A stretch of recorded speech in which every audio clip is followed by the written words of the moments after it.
કચ્છ જિલ્લાની સૌથી મોટી અ વર્ગમાં આવતી ગાંધીધામ નગરપાલિકાને સરકાર દ્વારા કરોડો રૂપિયાની ગ્રાન્ટ મળવી હોવા છતાં અણધડ વહીવટના કારણે આર્થિક સ્થિતિ ડામાડોળ હોવાની સાથે ખોટ કરતી હોવાથી સુપરસીડ કરવા રાજ્યના ચીફ સેક્રેટરી તથા શહેરી વિભાગના સચિવને પત્ર લખીને રજૂઆત કરાઈ હતી. રાજકીય આગેવાન રોશન અલી સાંઘાણીએ રજૂઆતમાં જણાવ્યું કે ગાંધીધામ નગરપાલિકાને મળતી કરોડો રૂપિયાની સરકારી ગ્રાન્ટનો દુરુપયોગ કરવામાં આવી રહ્યો છે. પાલિકાના ચૂંટાયેલા પ્રતિનિધિઓ અધિકારીના મનસ્વી વર્તનના કારણે ગાંધીધામ અને આદિપુર શહેર અનેક સુવિધાઓથી વંચિત રહ્યા છે. સાંસદ અને ધારાસભ્ય પણ શહેરીજનોની સમસ્યાના નિરાકરણ લાવવા કોઈ રસ દાખવતા ન હોવાનો પણ આક્ષેપ કરવામાં આવ્યો છે. ગાંધીધામ અને આદિપુર શહેરમાં સફાઈ ગટરની સમસ્યાથી શહેરીજનો ત્રસ્ત થઈ ગયા છે. અનેક વિસ્તારોમાં દિવસો સુધી સફાઈ થતી ન હોવાથી કચરાના ગંજ ખડક્યા છે. ગટર પણ સતત ઉભરાઈ રહી છે, જે અંગે રજૂઆતો બાદ પણ સત્તાધીશો દાદ આપતા ન હોવાથી સતત નાણાકીય ખોટમાં જઈ રહેલી અને વિકાસ કામ ન થતા હોવાથી ગાંધીધામ નગરપાલિકાને સુપરસીડ જાહેર કરીને સક્ષમ અધિકારીને નગરપાલિકાનો વહીવટ સોંપવાની માંગ પત્રમાં કરવામાં આવી હતી. રિપોર્ટ ભારતી માખીજાણી, ગાંધીધામ. જય ભારત, જય સંવિધાન. મારું નામ રોશન અલી સાંધાણી. હું Social Democratic Party of India SDPIનો કચ્છ જિલ્લા અધ્યક્ષ છું. આજે અમે ગાંધીધામ નગરપાલિકા બાબતે જે ગાંધીધામ નગરપાલિકાને સુપરસીડ કરવા બાબતે અમે આજે ચીફ સેક્રેટરી ઓફ ગુજરાતને પત્ર લખ્યું છે. સાથે પ્રિન્સિપલ સેક્રેટરી શહેરી વિકાસ વિભાગ અને પ્રિન્સિપલ સેક્રેટરી નાણાં વિભાગ સાથે વિવિધ વિભાગોમાં જે ડાયરેક્ટર ઓફ CBIને પણ લખ્યું છે. હેડ ઓફિસ ડિપાર્ટમેન્ટ નવી દિલ્હીને પણ પત્ર લખ્યું છે. સેક્રેટરી કાયદા વિભાગને પણ પત્ર લખ્યું છે. સાથે લોકલ ફંડ ઓફિસ રાજકોટ એવી વિવિધ જગ્યાઓ ઉપર જે લેખિત રજૂઆત કરી છે કે ગાંધીધામ નગરપાલિકાને તાત્કાલિક ધોરણે સુપરસીડ કરવામાં આવે.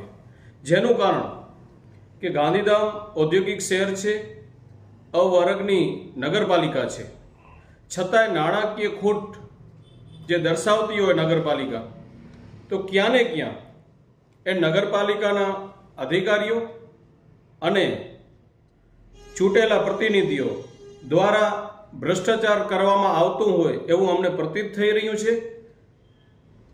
જેના આપણે જોવા જઈએ કે આજે નગરપાલિકાનો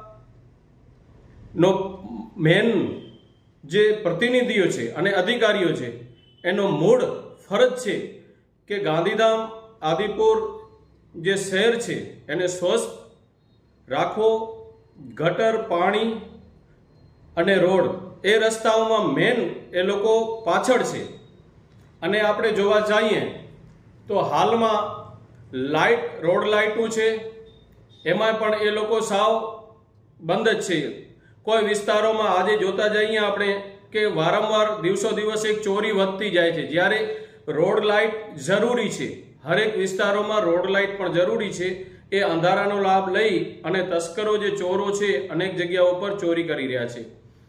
હવે આમાં આપણે કહેવા જઈએ તો ગાંધીધામ શહેરને અત્યારે પૂરતો પાણી નથી મળી રહ્યું. જે પાણી છે મૂળભૂત લોકોના અધિકારોમાંથી એક આવે છે કે જરૂરી છે, તો પાણી પણ આવે છે તો TDS જે આપણે ટપ્પર ડેમમાંથી આ પાણી આવે છે એનો TDS આપણે કહેવા જઈએ તો અતિથી 1200થી ઉપર છે. જેને ચેક કરવામાં આવે તો અમે તો ચેક કરાયું છે એટલે કહીએ છીએ. હવે એનાથી એક તો ગંભીર બીમારી થાય છે. બીજો કે ગાંધીધામના રોડ રસ્તાઓ ખરાબ છે. ત્રીજો, ગટર અનેક જગ્યાઓ પર ઉભરાય છે. ચોથો કે સફાઈ બિલકુલ નથી. સફાઈ કામદારો પણ એમાં ક્યાં ને ક્યાં ગાંધીધામ અથવા કે કોન્ટ્રાક્ટરોના ત્રાસથી ક્યાં પગાર નથી ચૂકવવામાં આવતા કે જે પણ હોય એ લોકોનો એવું કહેવા થાય છે નગરપાલિકાનો કે ભાઈ અહીંયા પૈસાની ખોટ છે, નગરપાલિકા કને પૈસા નથી, એટલે એ લોકો પણ હડતાળ ઉપર છે.